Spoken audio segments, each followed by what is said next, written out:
on va prendre Alishour, Aleph, il y a un chapitre entier qui contient environ 40 pages. C'est le dernier volet de son livre Alishour qui parle de la vie. Chaim, il appelle ça Chaim. Alors, l'Agdama, il y a plusieurs chapitres. On va faire l'Agdama, on va faire après le premier chapitre. Écoutez bien, Rabbi Yosef. Chaim, l'introduction. Chaim, c'est la vie. Yedoua Gemara Besof Makot. On lui ramène une Gemara à la fin du traité de Makot. C'est exactement la fin du traité de Makot, Rabbi Yosef. C'est à la fin du traité de Makot. Le texte, il dit comme ça, c'est page. Il dit pas la page ici, mais c'est la fin. La dernière page, les dernières lignes, les 10 dernières lignes. Il dit comme ça. Il dit Ba David, Vehemid alachad asre. Vous savez qu'au début, les mitzvot, pendant la période du Matan Torah, du don de la Torah, chaque homme, il avait en lui 613 organes qui étaient, si vous voulez, les récepteurs de la Torah, des mitzvot. Chaque éver, chaque organe, chaque nerf, il recevait la puissance énergétique de la Gdusha, la sainteté, la puissance énergétique de chaque mitzvah. Ok. Maintenant, avec le temps, il y a eu une perte de force, il y a eu une perte de Gdusha. Avec le temps, plus on avance, plus les époques, les siècles passent, plus on perd de la puissance des mitzvot. Donc en réalité, à l'époque de David Améler, il disait, les mitzvot, elles tiennent. Bah David, Vehemid, il est fait contenir à la Chadesre sur 11. Il dit pas 11 quoi. Bah Ishaïa, il est venu, Vehemidan al-Shesh. Ishaïa, il est venu après. Donc David, il a posé toutes les mitzvot, il a dit, elles se reposent sur 11 principes. Ishaïa, il repose sur 6 principes. Et Micha, qui est aussi un des derniers prophètes, et Midan al-Shalosh, il les a mis, il dit que les mitzvot, elles sont posées sur Shalosh. Chazar Ishaïa, Veiminan al-Shtam, et après Ishaïa, Esaü, il est revenu, il a dit non, finalement, on le pose sur 2. C'est quoi les 3? Vous savez, c'est quoi les 3? Je me rappelle, Atzna lechatim elokecha, soyez tsanoua, Atzna lechatim elokecha, soyez tsanoua, comment on dit tsanoua? Discret, pudique, voilà, discret, Ahavat mishpat, Ahavat chesed, ve asiat mishpat. Aimer la générosité et faire le mishpat, c'est-à-dire faire les jugements. D'accord? Donc il faut qu'il y ait les jugements, la générosité et également la discrétion. Voilà, c'était les 3 piliers sur lesquels devaient reposer les 613 mitzvot. Non, regardez bien. Rav Abaye dit comme ça. Quand il parle David de 11 et Ishaïa de 6, Shalem, et Midou et Tatariag, M. Koulam, de quoi on parle? Ça veut dire qu'il y a 11 principes qui vont recevoir la Torah, qui vont être les réceptacles de la Torah. De quoi on parle? C'est quoi ces principes? Alors Rav Abaye dit c'est les midot, c'est les traits de caractère. Et de là, il utilise, il va dire maintenant, regardez, Aïnan Midber Alpim Mashikata Rav Vital, le Rav Vital dans son livre Sharek Dusha, Chelek, dans le premier chapitre, dans le premier tome, chapitre 2, et il dit comme ça un principe extrêmement important, on va essayer d'analyser ce principe pendant ce cours, qui est à midot, il dit que les midot, écoutez bien, ça c'est un principe énorme, les midot, les traits de caractère, ils sont le siège, kissé, ve-yesod, ve-shoresh, ve-achanot, ikariot, el-taryag ha-mitzvot. Qu'est-ce qu'il dit là? Il dit qu'en réalité, ça c'est un principe extrêmement important, il dit que les mitzvot en fait, elles reposent sur des midot. Il dit pourquoi? Il dit parce que les midot en fait, ça correspond à un réceptacle qui va nous permettre de recevoir les mitzvot. Et il n'y a pas beaucoup de réceptacles.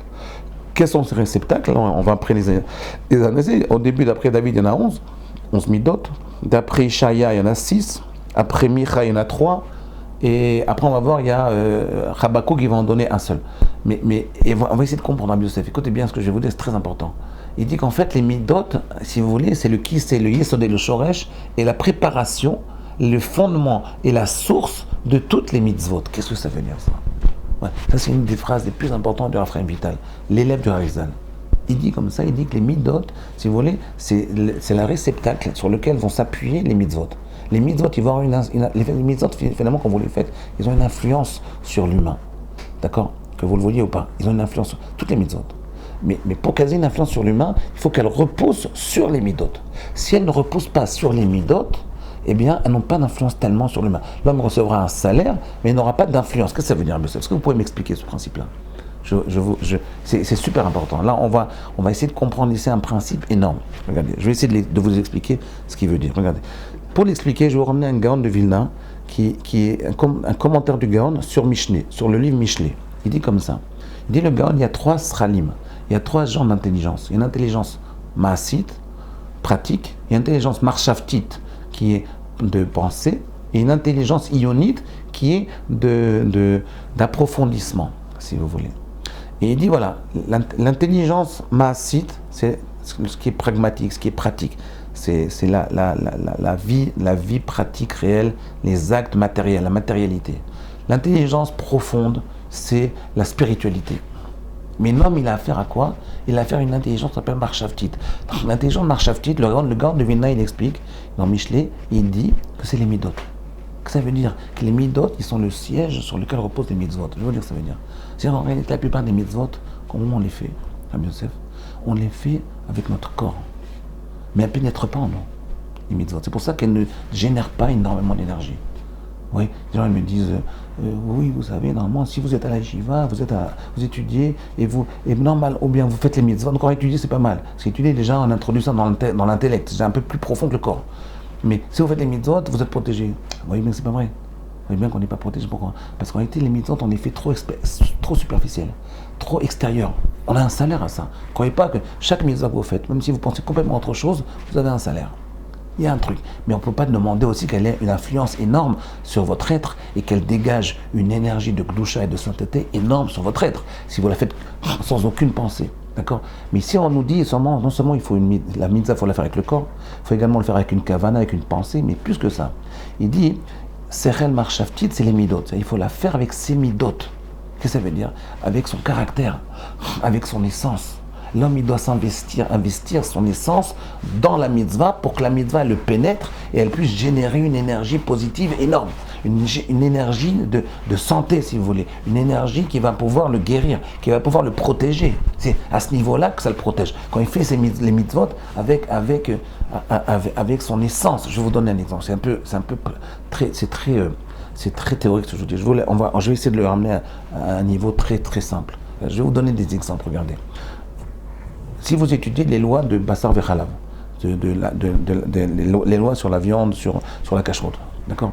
Quand vous lisez les textes, c'est très technique. On nous dit par exemple que quand vous mangez par exemple de la viande de porc, c'est interdit. Maintenant, si vous mangez de la viande cachère, mais qui a un goût de porc, c'est aussi interdit. Il ne faut pas qu'il y ait le goût, il ne faut pas qu'il y ait du goût, d'accord? C'est très technique. C'est quoi le goût? C'est Chal B'Shishim. Maintenant, quand c'est mélangé, c'est 1/60. Quand c'est pas mélangé, c'est la moitié.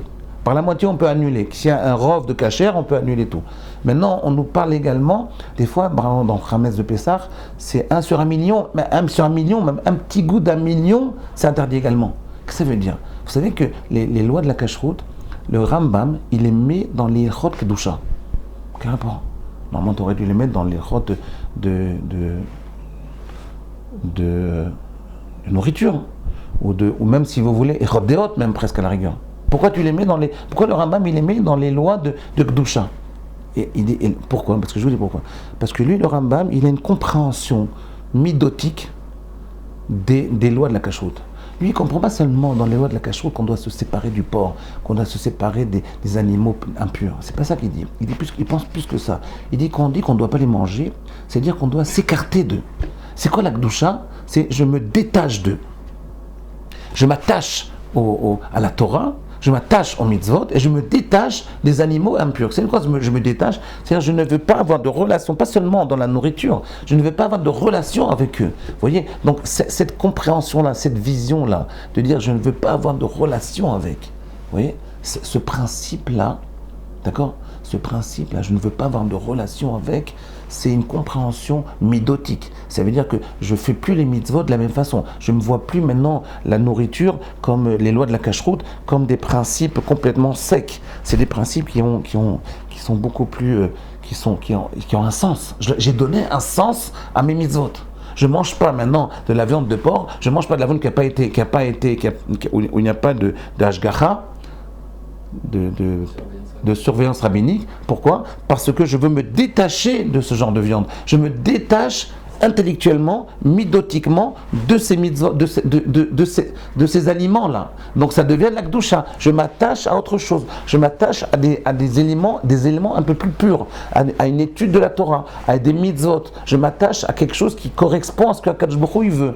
Vous comprenez? Donc ça veut dire que j'ai transformé un simple principe de manger, d'alimentation, en un principe de Kedusha. Oui, ça c'est investir des midot dans les mitzvot. Je vais vous donner un autre exemple, mais demain on en parlera.